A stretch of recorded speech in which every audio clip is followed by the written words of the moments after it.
of August. Week is 15th to the 19th. Let's get started. We understand there's risk in trading. Please and always use trade capital only. Do not trade with money you cannot afford to lose. Whether trading stocks, options, futures, forex, cryptos, you know the risks. You know the deal. Social media. If you're following me out there, make sure you're following the real me. Best way to find me here, Mondays and Fridays for live sessions, youtube.com/Chris Pulver. If you're following me out there on the respective social media platforms, Facebook, Instagram, Twitter, Twitch, TikTok, whether you're watching these streams or looking at posts and stuff like that, real Chris Pulver. That's it. No misspellings, no crazy stuff, no the official, no blah, blah, blah, whatever. I don't solicit, I don't direct message unless you reach out to me first. That's called a reply. So make sure you're following the real me. And if it's not, report those scammers because there's lots of them. All right. Happy Monday, everybody. Let's get started. Should be a busy week. We have a monthly expiration on Friday the 19th for options. And take a look at the last page of notes that I have for equities on demand and trading stocks and options. Let's go to here. So pretty much from this point down, this is what I'll be managing for the week. So we're getting there. That'll be fun for me, maybe fun for you. But I'll be adding additional covered calls. I push a lot of my income plays and credit spreads out to the end of October or into November, December, even into as far as March of next year. And we're still kind of at this fork in the road. Is the market moving past this inflation talk into a potential deflationary period? Is the Fed looking to continue to raise rates, but the market's already pricing in, starting to look ahead over the next 6 to 8 months? Or do we still have a bear market rally? You're going to find narratives and commentary that support both. I saw something over the weekend as simple as, oh, we've crossed over. We're about to cross over the 50% Fibonacci retracement. Every time that's happened, that shows that it's a bull market rally. I mean, okay, if you want to talk about like the most delayed, obvious confirmation of, sure, we've come back half of it. I suppose now it's in a bull market. Maybe that's worked sometimes, but the same token, you can go back and see that we've had 20+% rallies on the NASDAQ multiple times in a bear market as it proceeded to go lower and lower. So I'm still cautiously bullish. I'm still cautiously optimistic. I'm still not allocating all of my free capital saying that the bottom is in. I think that in case we have another flush lower in stocks, I want to be able to appropriately be positioned and hedge for those trades. So that is where I'm at. We'll get into the charts here in a moment. I did have some stocks called away for profit last week, which is good. Got a bunch of covered calls this week as well. We'll talk about equities on demand. Futures this morning, little red candle on the E-mini futures. Last week's moves, we were up on the week. So this is the weekly moves. Dow Jones up 2.92%, S&P up 3.26%, NASDAQ up 3.08%, Bitcoin still in a corrective looking environment, but up to 24,000, 3.61% for the week. Where we are year to date. Keep in mind that at some point this year, the worst part of the NASDAQ was down 30+%. The worst part of the S&P was down 20+%. The Dow was down, I think the worst part was about 17 to 18%. We were just off that 20% bear market threshold. And Bitcoin was as low as like 18, 19,000. BB&B, really? You're going to give a meme stock a headline today, year to date? Anyway, the markets have fought back, right? From the worst part of 30+% down, the NASDAQ is down 16.6. From 23%, 24% down, the S&P is down 10.2. It's interesting how these comparisons, we've already talked about this quite a bit in the trading rooms. If the market's going to fight back, we're kind of at that level where, yeah, it's made a pretty good fight back, but is it done? So at this stage, I mean, think about this. If we had, let me bring up a drawing tool here. And while we're at it, see if this drawing tool is active. Nope, I'm going to start it over. Give me a second here. And while I'm at it, let me log in and see how everybody is doing on the old YouTube page.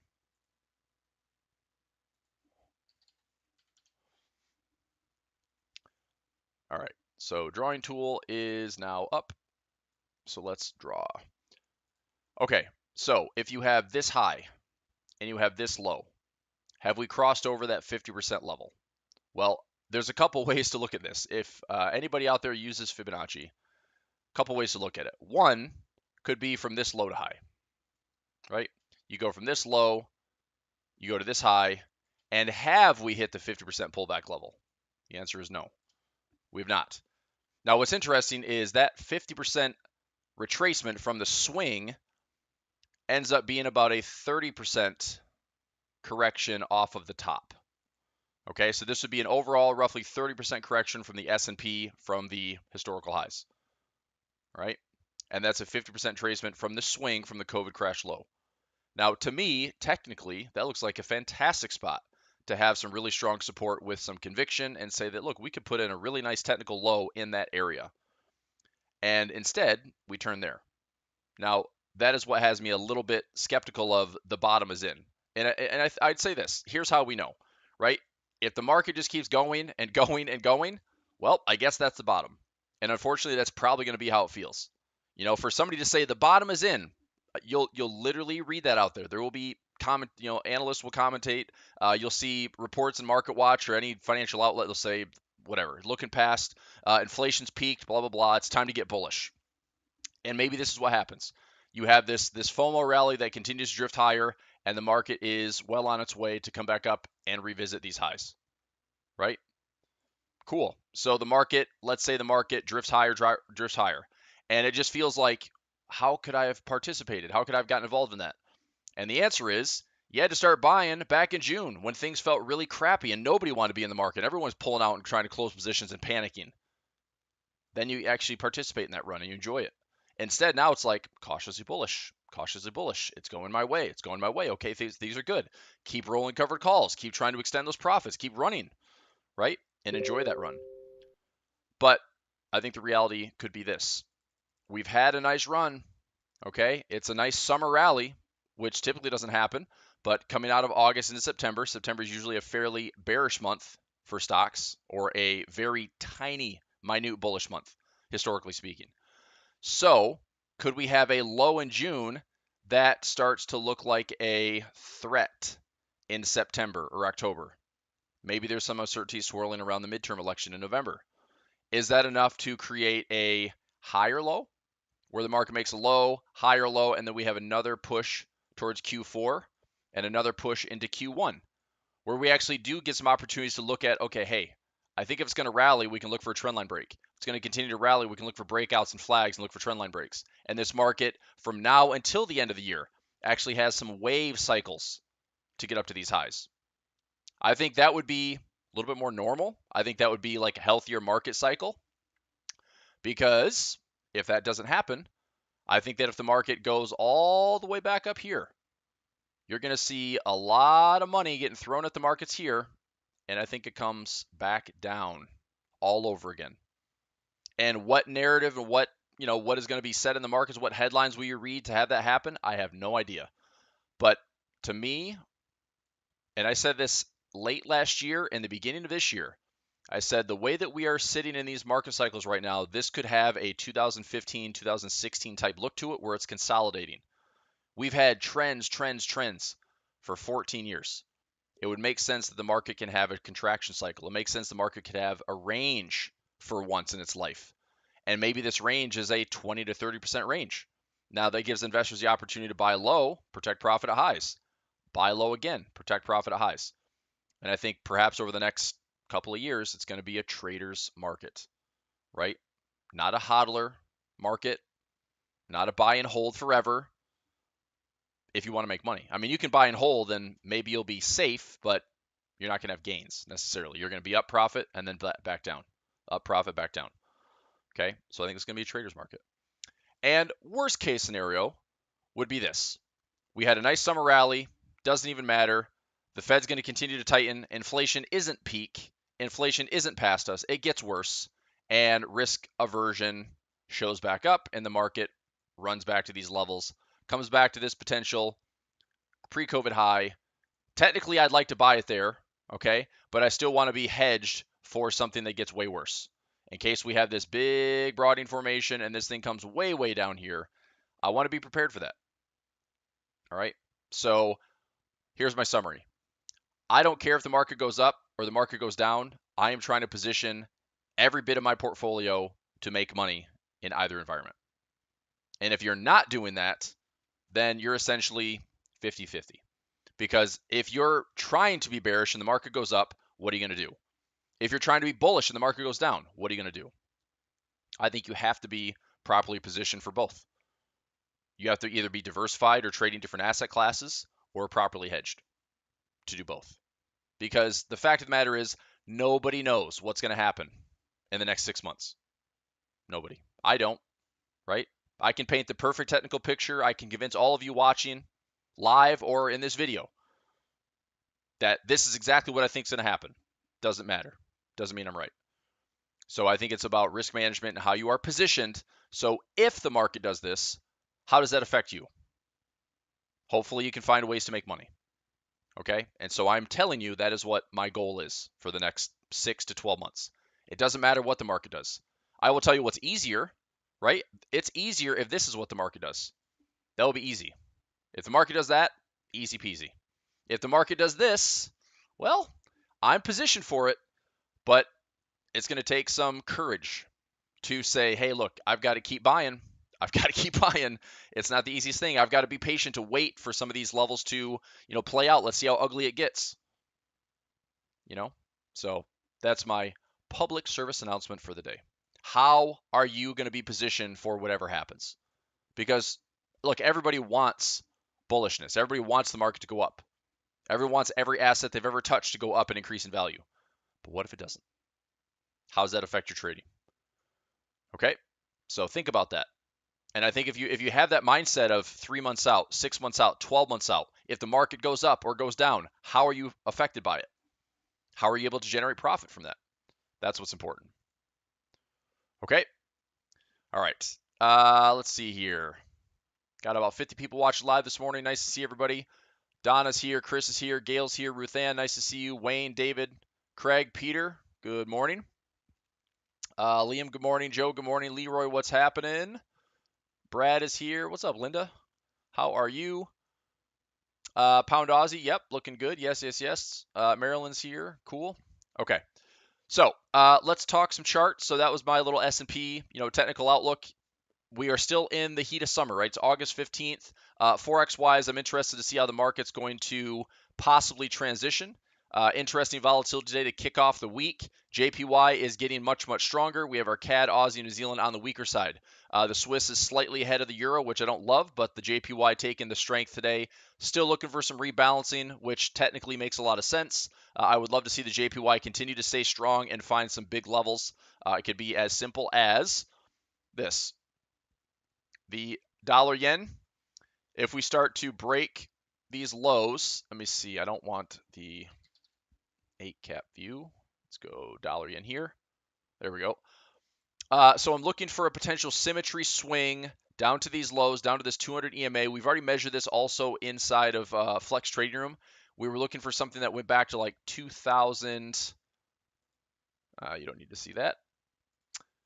If we go back to the weekly chart, and there was a swing from when we went all the way up to 120 and change, this guy right here. So this high back in 2015 is this market trying to create a larger channel, something like this, where you take the measured move here and you plot that correction here. Okay, so could we come back into 120 or 118 or all the way back down to this level at a yearly pivot at 110? All the above. Am I planning to take this trade all the way down to those levels? Not necessarily. All right, I'm planning on the dollar correcting enough or the JPY rebalancing enough to get me some profit at that 200 EMA on a daily time frame. That's a big chunk of profit. That's thousands of pips of profit. I will take it. Now, if the JPY is going to get this much stronger, again, I think about what is the catalyst? What is the driving force behind that? Maybe this particular chart is just the dollar. Maybe the dollar is the driving factor here, because the dollar has had a crazy run for the last, 8 to 12 months. But if it's more than just the dollar, okay, if it's more than just the dollar, then perhaps we have some risk off trading ahead. And if that risk off trading is lined up with the JPY, let's see how that affects equities. Because usually a stronger JPY with risk off trading is not a good thing for equities. But I will say this, and I've been pretty consistent on this the last couple of months. The dollar is a big part of where the stock market finishes this year. If the dollar gets weaker, I think that helps keep equities bullish. I think if the dollar gets weaker, that helps Bitcoin potentially stay elevated above 20K. There could be a range on Bitcoin from 30K resistance to 20K support. And then we'll see more consolidation, possibly a big bottom forming there. But the dollar is a major influence on a lot of things this year. The entire equities market, to me, as far as correlations go, Bitcoin as well, and risk appetite, risk assets, oil, gold, silver, a lot of those prices will be affected by where the dollar goes. So if the dollar gets weaker, I think it's technically needed. I've got some good technicals on the dollar that's looking for some corrections in the near term. But how do we get it? What is the driving factor? Well, maybe the Fed is hesitating, right? Maybe the market's calling the Fed's bluff on continuing to raise rates aggressively through the end of the year. Maybe they raise rates again in September, but not raise them November, December, or stall as they go into Q1, Q2 of next year in 2023. Okay? All right. So technicals, we like some of the dollar crosses. I personally do. I'm looking for dollar yen to come back and hit this 200 EMA. That current price right now is around 126. Dollar index wise, dollar index 12902. I'm looking for this thing to break down from this 50 period down to the 200. Now, how it behaves, let's find out. Let's watch some price action. Is it going to go sideways a little bit here and then continue lower? Or will we just have a high to low, little consolidation, pick up some momentum, lower highs, lower lows, and it continues to head down to find that 200 EMA. So US dollar, DXY, euro dollar, dollar yen. So a lot of alignments. Looking for dollar weakness to make sense technically. And if you have been trading for the last 6 months, 12 months, 10 years, 20 years, there's still a lot of technicals that work. And that continues to be probably the best decision making I can make. Best decision making I can make. Oh, I need to rephrase that. Best decisions I can make have a lot to do with just following technicals on the charts. All right. The news, the noise, the disruptions, the interruptions, the chaos. I think that's what it's there for. You know, you're on Twitter, you're on CNBC, you're on Bloomberg, you're on MarketWatch, you're listening to Jim Cramer's Mad Money. They're never going to give you consistent answers. Okay? JP Morgan says this, Goldman Sachs says this. You're never going to get the same answer.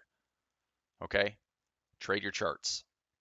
Good risk management, appropriate trade size. The market can go up. How does that affect you? Market goes down. How does that affect you? Position accordingly. Be properly hedged. This is how traders survive. So that way, whatever happens, black swan event, crisis, or artificially engineered bull market, once again, can you profit from that? Okay? All right. So dollar index, pretty good bar count. DXY, pretty good bar count. And I'm looking to see if we can sustain this close below the 50 EMA, work our way and gravitate back down towards this 200 EMA and possibly more. You know, the reality is I'm talking about this little correction in this 200 EMA, but we could also create a top where this comes back down, challenges the lows, pulls back, and then heads down again. This could be wave 1, wave 2, wave 3, and we could have a correction. And the dollar could still get softer. Right? But I will take the higher probability, which is we should find this 200 EMA. And if that's a 1, 2, 3, that's fine. I can make some profit there. Okay. All right. Let's take a look at some currency pairs. Let's get to oil, gold, silver, cryptos. Oil, 87.02. We had a good discussion about this last week in Equities on Demand as well as Flex. Corrective symmetries have been hit in case we have a channel on oil. I did do some credit spreads and I pushed them out. I think I did one into, let me check USO here for a moment. USO. So USO trading at 71.30. Wow, so this is a big gap lower. All right, this is going to be interesting. So let's go back to US oil. All right. So if oil is going to start breaking this support structure right here, if we start to accelerate this move to the downside, we do have a yearly pivot here, by the way. There's a really pretty large pivot cluster. We have a weekly, a monthly, and a yearly all together around $72. Look, if we hit, excuse me, if we hit $72 on oil, I think that 125 to 130 is going to be very difficult to find. Okay? with everything happening this year with Russia, Ukraine, learning about all the dependency that some of the world had on Russian oil and how, supply chain issues and blah, just the same garbage we've been navigating this whole time. If oil breaks down below $80 and continues into the low 70s, look, I think there's a good opportunity to be long oil, off of those areas, but I think that finding, 125, finding 130 is extremely difficult, right? So again, very split narrative. Is oil going to $200, $250 a barrel? Is it going down to 50? I don't know. Okay? If oil goes to $72, can you make money? If oil goes back up to $100, can you make money? Guess what I can do? If this goes down, I have credit spreads in USO that I could take ownership of and own it cheaper. And if I don't like the ownership price level, or if I'm not still having the long put as my insurance with my expirations, then I will just take the loss in the credit spread and not tie up any money on USO. But if I can ride this down to, let's say this goes to $70 or $65, and if I own USO at same price, $60, $55, I'll probably own it, flip it for maybe $5 or $10 a share. Okay. But if oil goes back up, okay, let's see what happens. So it is going to be a year where if you're positioned accordingly, possibly hedged, you're going to be okay. But if you're choosing one side or the other, I hope you have a stop loss in just in case things get really nasty. Or your trade size is small enough you can weather the storm on some ugly moves. But we really have a totally split market, in my opinion, as far as opinions, outlooks, analysis, and that's what makes it very challenging. Okay, look, I will say this. The world wants oil prices to go down. As far as everyone needing to see inflation prices improve or inflation data improve, everyone needs oil prices to go down. Why is that? Because headline inflation includes energy prices, includes gas prices, includes food prices. Core inflation doesn't. We take a look at our AAA gas prices. This is in the US, but as of right now, the national average is 3.956. This continues to go down. Right? I'm pretty sure as not that long ago, maybe within the last 3-4 months, this was up to $5 and change. So we continue to see gas at the pump levels decreasing, which is good. I think a lot of that has to do with changing habits and driving. It's not like everyone went out and bought a brand new electric vehicle. Okay, not yet. And if you do, you're just going to pay more money for it. They're just going to be more expensive. Your average vehicle is going to be like, oh yeah, that's a base of 35, and if you want to drive it, it's going to be like 60. So I don't expect things to be cheaper. But anyway, at least gas prices aren't $6 again. And look, it's way worse other places, right? Per liter in Canada, per liter in the Eurozone, it's way worse. We still have it pretty good in the U.S. But if we're being affected by it, where we're changing our driving habits, consumer is a powerful piece of this puzzle. If consumers change their habits, their spending habits, things change to, again, cater to the consumer. But oil prices, let's see. If we take out $80 this week if we take out $80, we're probably heading down to this yearly pivot at 70. Okay. So let's do it. Or if we hold this level support and it jumps all the way back up to channel highs at 100 plus or 115, fine, let's do it. If it goes sideways and goes nowhere, okay, we'll figure it out. All right. Gold and silver. With my narrative on the dollar, I'm looking for gold and silver to continue to perform fairly well to the upside. So let's go gold right here. And we have some nice credit spreads in on gold. GLD is the paper trade that we're trading the ETF. So we bounced nicely off of this major support. We had levels here back in 2021 several times. We had levels back here at 2020. And, a large trend line as well. So if the dollar gets weaker, I think gold heads up to range highs. If the dollar's only weak in the near term, maybe we come back into the midpoint, somewhere in here, find some resistance around 1840 or so, and we'll see how it plays out. But I'm still looking for some gold strength as the dollar gets softer. Same thing with silver.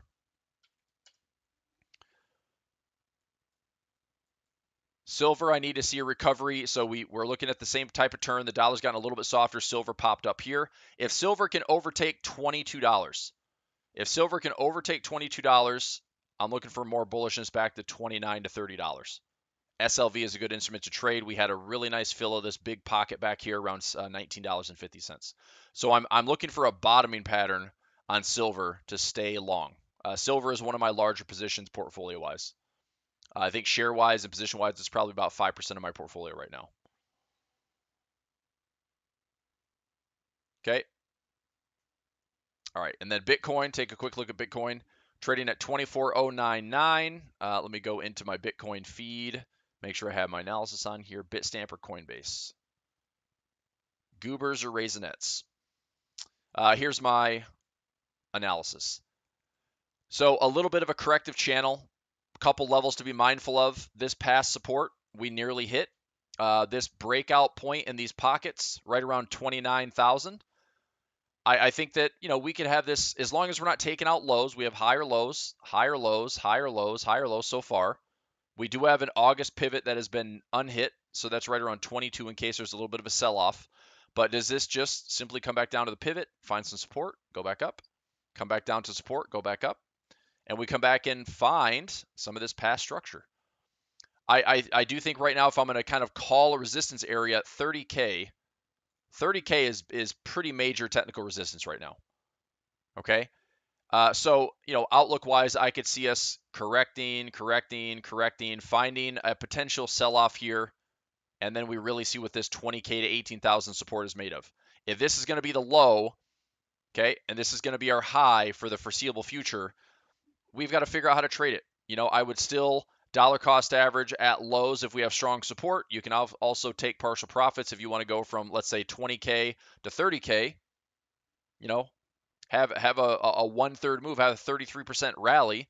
It's not bad. Obviously, everyone that is enthusiastic about Bitcoin is hoping it goes to infinity, or at least to $500,000 or $1 million, which would be amazing, but who the heck knows? But I think if we have some range trading from 20 to 30, it might take a couple of years to build that larger base. The big news last week, was the BlackRock announcement with Coinbase trying to get some exposure with their clients in crypto. Coin is up to 90.49. We're now pre-market 89.36. So it looks like we're going to be on our heels this morning for the SPY. So SPY is down about $3 pre-market. I do have a bear call spread on the SPY this week. I don't know if it's going to take any profit. It may not. We might have to have a pretty aggressive sell-off. But it's not that far away. I mean, honestly, if we drop to 424 today with a red candle, I might even close this bear call spread for a break even and not have to worry about it this week. I've got other stuff I want to trade. Okay.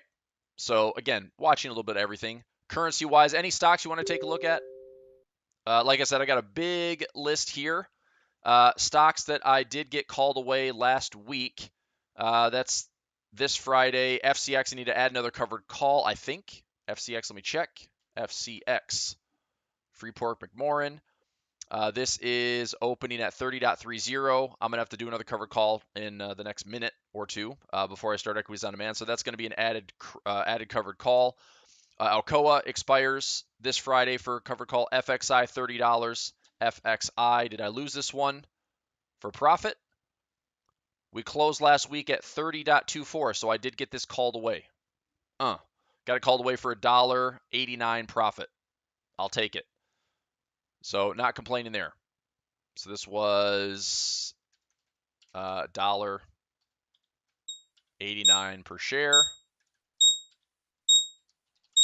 Profit. Call away with that covered call.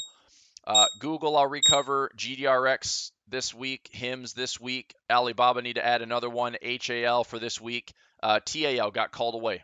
450 covered call. That one got called away for a little profit. My break even was $4 and got called away with a close at 467. So that was a 46 cents per share profit. A little repair there as well. 46 cents per share profit. Called away. That's good. That's good repair. Get some capital back. Uber got called away for $1.20 share profit. That was at 29 bucks. Airbnb, I need to watch that one this week. And BGFV, this is for this week as well. So these are my most pressing expirations for this week. I just saw the chart alarm go off in Alcoa at 51. So it's at 50.50. Let's see if we can get back above 51 bucks this week. And just continue to drill those costs down, get those stocks called away to repair, try to make a few bucks this week. Dollar CAD, sure, Craig, we'll take a look. Here's a currency strength chart, by the way, just really quickly this morning. Currency strength chart, high volatility. We've already started to expand quite early. The JPY was getting stronger kind of right out of the gates. This is around 8 p.m. Eastern time. Market opens at 5 p.m. Eastern time, when Australia and Asia opens up. So JPY, was strong to kind of kick off the session and stayed strong. JPY is the strongest. Dollar is also right there, but a little bit softer. Swiss, pound, and euro in the middle at baseline essentially, but your risk pairs or your risk on pairs, your CAD, your Aussie, New Zealand, getting hit pretty hard this morning. Dollar CAD. Let's take a look at dollar CAD. So dollar CAD, fudge you, dollar CAD. Here's why I say that. Just find a level, please, for me to buy. I have pending buys right here. I wanted to buy the dollar CAD right in this area. I had 2 orders pending. I'm looking at a channel. Just do something technical, would you? So the dollar CAD is a bit of a mess. It's going up, okay? Now, my New Zealand CAD position I took profit on last week. My Aussie CAD's in profit. I'm going to continue to run with that one longer. Dollar CAD, I'm just trying to buy channel support. I'm trying to sell channel resistance. I am a little hesitant to sell this. Okay, we had a pending order last week that we canceled. The swing didn't hit. We came all the way down to like 27.50. I just canceled that sell trade around 30.50. So I'm trying to buy this thing. And I don't know. I mean, maybe it comes back up here and gets choppy again, tests the highs, comes all the way back down to this pocket, it won't find the low, it won't find the high. Now again, if I monitor it, we can probably find a trade. I would consider selling high at resistance. I'd consider buying it low at support. So am I going to trade this junk in the middle? Probably not. So if you're watching the level, set your chart alarms. You'll get some trades, hopefully. But it's really, really choppy right now in the middle of all this nonsense. So that's my outlook, Craig. I wish it came to a better spot. If it comes down low enough, I certainly want to buy it. If it comes up high enough, I'm looking to sell it, especially with how kind of inefficient it's moving at times.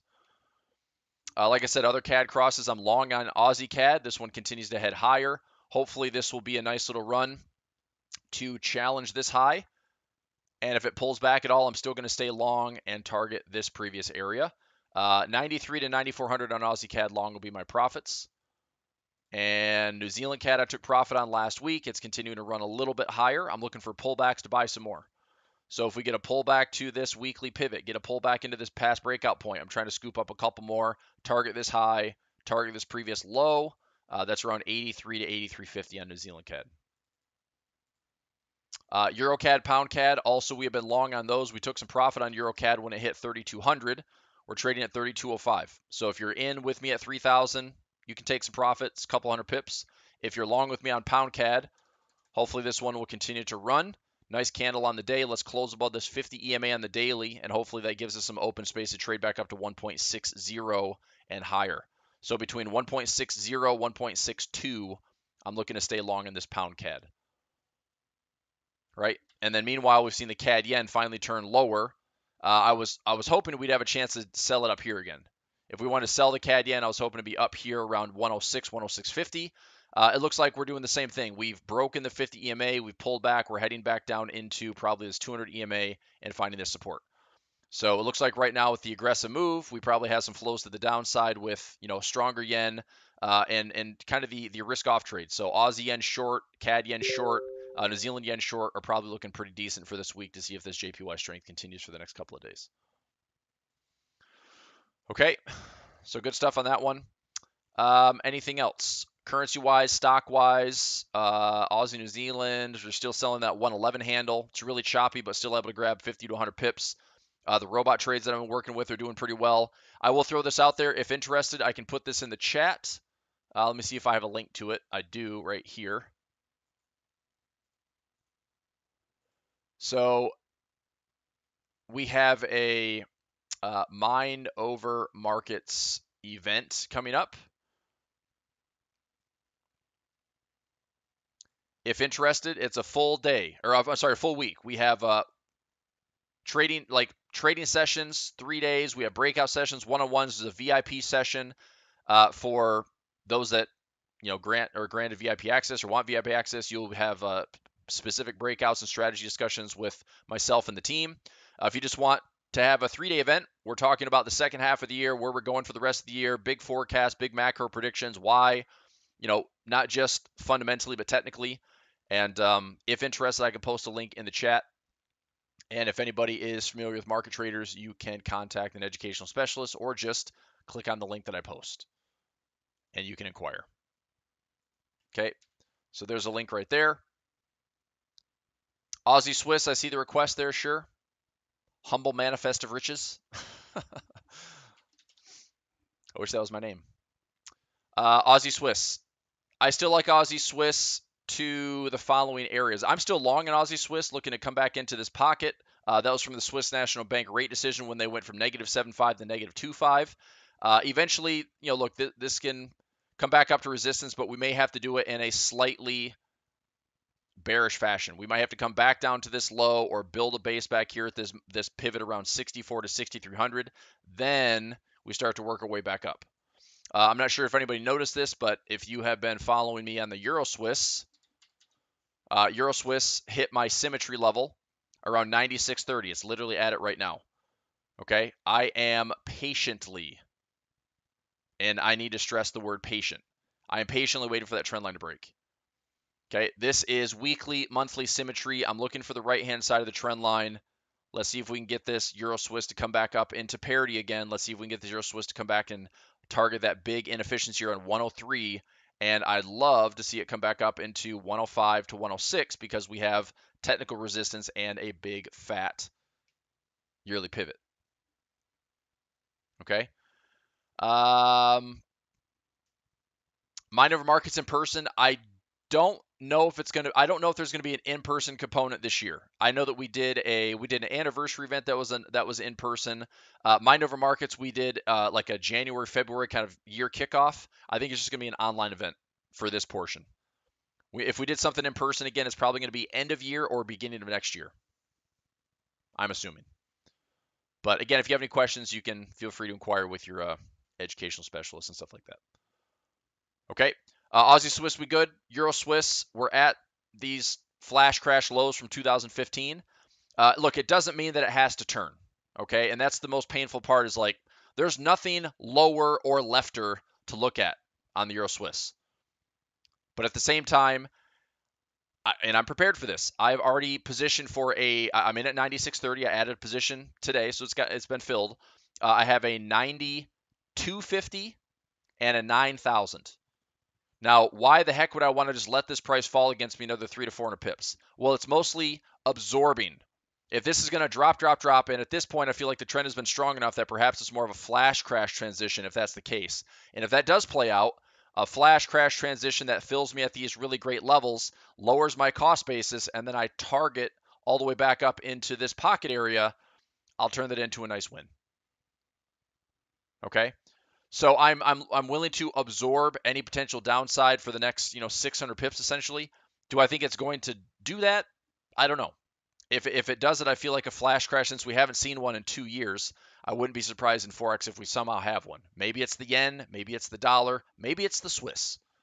I mean, those have been the baskets I've been talking about this year as potential flash crash candidates because the trends have been so strong and some of the strength on those baskets have been very resilient. But like I said, it is nice to see the JPY winning out today, and hopefully this will continue to allow the Japanese yen to rebalance some of these crazy big moves we saw this year, or seen this year. Okay.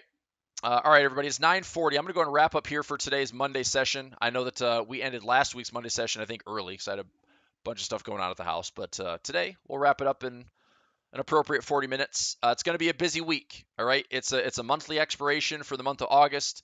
Forex-wise, in the Flex Trading Room this week, we'll talk about, a lot of levels. A lot of our directions haven't really changed. We'll see if the dollar gets a little bit softer, weaker to follow those technicals. If the JPY, which is starting great for the week so far, if that is sustained for currency strength, then we'll see some really nice rebalancing there to see some technicals align. And let's see what the overall mood of the market is. It's been a nice recovery. I mean, we have enjoyed a nice recovery in the stock market the last several weeks. In fact, I think crypto's had like 6 weeks bullish in a row, and the equities markets had 4 weeks bullish in a row. So is it enough? And just look, if you forgot about what I said earlier, you came in late. Remember, if the market goes up how does that affect your portfolio? If the market goes down, how does that affect your portfolio? Right? This is probably the easiest route for everyone, and you might be cheering it on and hoping that the market goes up. But what if it doesn't? You know, I'm trying to be prepared for either way because I don't know what's going to happen. Right? There is still enough geopolitical risk and uncertainty out there, and there's enough political risk out there, and there's enough inflationary risk out there. Inflation is not solved by having 1 month of lower trends. Right? Oh, year over year came down in the U.S. We've solved it. Right? It's next thing we know, it's going to be 2%, just like the Fed wants it. I don't know. How long is it going to take? If everything stayed where it is right now, even with the current trends of trending lower, it would take a year or more for inflation to return from 8.5% year over year to 2%. So it's not going away, right? So again, but the market doesn't think about today. The market is thinking 6 months from now, 8 months from now. So that's what we have to think about. We have to be trading like we are the market, which is always forward thinking. And I think we're at a really critical juncture. This is a fork in the road. This fork in the road continues to ignore all the realities, and this is what makes people so pissed about the market, is like, it makes no sense, it's irrational. Well, you've been told, and you've witnessed it in 2020, the stock market does not represent the real economy. It doesn't. It is always a forward-thinking mechanism. So if this is what's happening, then that's showing that, okay, inflation is going where we want it to be. Central banks are going to start, maybe limiting the tightening, or they're going to hit a peak Fed rate, or the central banks will stop raising rates at some point. Anyway, I spent 10 minutes on that earlier this morning. But all I'm saying, and I'll leave you with this before we go, if the market goes up, how do you trade that? If the market goes here, how do you trade that? If the market goes here, how do you trade that? Because in my opinion, right now, you should be able to have 3 concrete answers for how you trade this. How do I make money if it goes here? How do I make money if it goes here? How do I make money if it goes here? Right? So regardless of what happens, we are still going to be able to generate profits. Different asset classes, different risk management, different positions, different hedges. You can do it. It's just about positioning. Okay? All right. So I'll let you go. We'll be back on Friday, same time, same place, 9 o'clock, youtube.com/Chris Pulver. Thanks a lot for being here today. If you do me one quick favor for everyone watching, we had about 55 people live watching. Hit that thumbs up button for me. Support the channel. Let that YouTube algorithm know that you're here and you're happy. Cool? All right, everybody. I'll see you on Friday. Traders this week in the rooms. Equities on demand, Monday through Friday, 10 a.m. Let's go. Let's have a great week. Hopefully get some more stocks called away for profit. Flex traders, Tuesday, Wednesday, Thursday. Let's rock and roll business as usual. Let's see how this summer transition happens. Are we going to see a flash crash, a high and a low? What's the major news this week? There's really not a ton. If I look at the Forex Factory calendar before we go, we don't have a ton of high impact news. We have about 240 companies reporting earnings this week for stocks this week. Let's go high impact only. High and medium impact. So we have Canada CPI, Fed speakers, wage price index, NZD looking to raise rates again by another 50 basis points. CPI UK, so the pound's going to have a CPI announcement. Dollar core retail sales, FOMC minutes, no rate decision. Aussie employment, and then medium impact to wrap up the week. So it's kind of a front-loaded week with some CPI data coming out of Canada and coming out of the UK. And then we have retail sales in the U.S. to see whether or not, I think this week also Target, Walmart, if they have misses in announcements or softer outlooks, then again, we might see some risk-off trading this week. But big monthly expiration for Friday. Curious to see where things are at. Okay, but yes, it will be a good week to be active and a good week to be tuning into the trading rooms. Check out this recording and let me know how it can help. That's it for me. Happy Monday. Have a good week trading. I'll see you in the trading rooms. Take care. Bye.